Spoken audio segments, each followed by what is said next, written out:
It's 3 a.m. for me right now, but what I'm about to say, has to be said because it's so important that people get to hear this. There's this tendency we have, everyone has this tendency, that when things are great, when great things happen, we get excited and we welcome these events into our lives, these emotions, these experiences. But when something annoying happens, something that's emotionally challenging, that challenges you on an emotional level, we tend to push it away. We tend to discredit it and like run away from it. And that's a big problem because it might sound obvious, but like pleasure, pain, like they're both great teachers in life. And pain, I would argue, is the better one.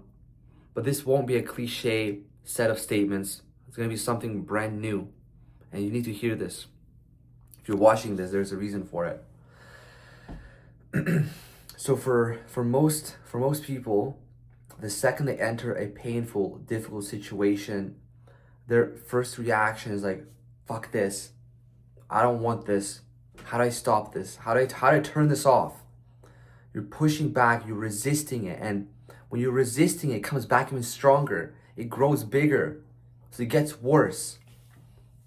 And that's not a good thing because you're just prolonging the suffering.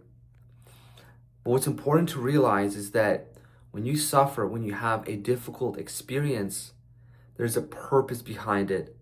It's not random. It has something to do with you or like the reality you're in right now, whatever that is for you in your life. There is a data point for you to extract, and until you extract that data point, you're gonna keep suffering, right? And you can numb it down, but it's gonna come back. And people will often push pain away, but then it comes back, right? It's like if you think about games, in order to move on to the next level, you have to finish the boss that you're currently facing. You can't just skip one. And in life, especially, it doesn't work. It works a similar way. You can't just skip the learning that it takes to pass these hard experiences once and forever. And I have an analogy that I want to use here. So for most people, picture this, what's happening for them is they're like in this little boat that has no sail, has no motor, there's like no way to really control. There's nothing you can use to navigate in this boat around a moving stream. So you're in this boat and you want to go south, but you're noticing that the stream's taking you north. So you're like, fuck, like, I don't want this. Like, I gotta go south. That's not what I planned for. Like, how do I do this? What's going on? Like, and you start panicking and you start growing this problem to a bigger problem. You obviously can't do anything about it, and you're just panicking. But here's an analogy of what needs to be done in these types of situations. So you're in this boat, and this is how I navigate life.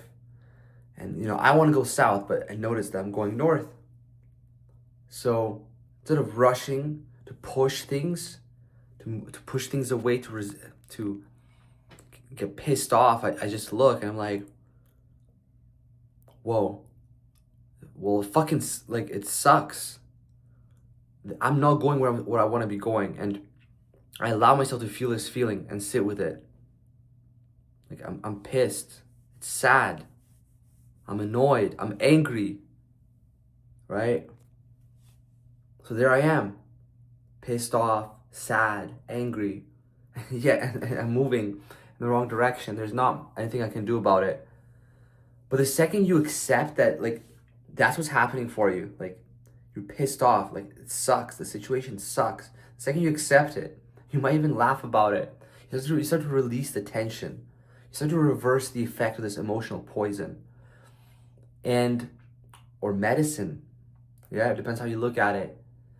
And then, now, like, the other person is fighting their way out. They're panicking. They're so fixated on the situation, but there you are, just sitting, and you realize, like, this is the situation you're in.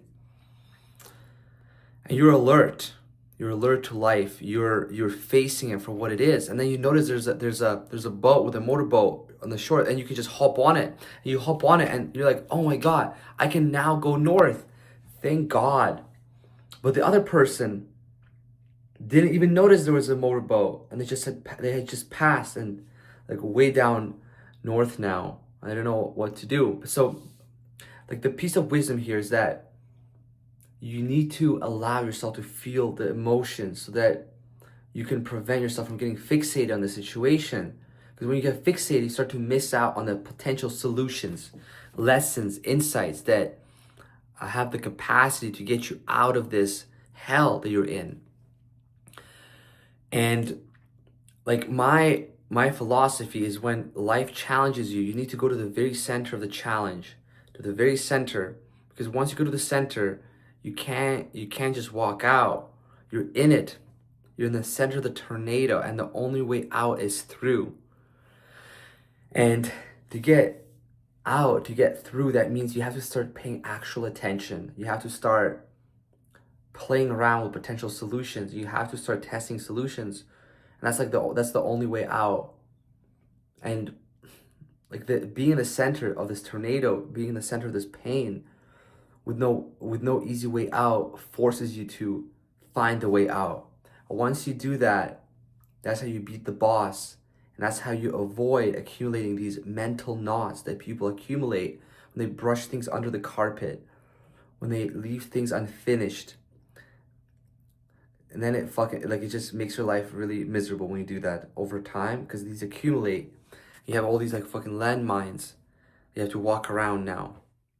Like, have you ever been in a conflict with someone, and then when you see them, when you in a similar situation, you just feel like this sense of like lack of freedom, like you can't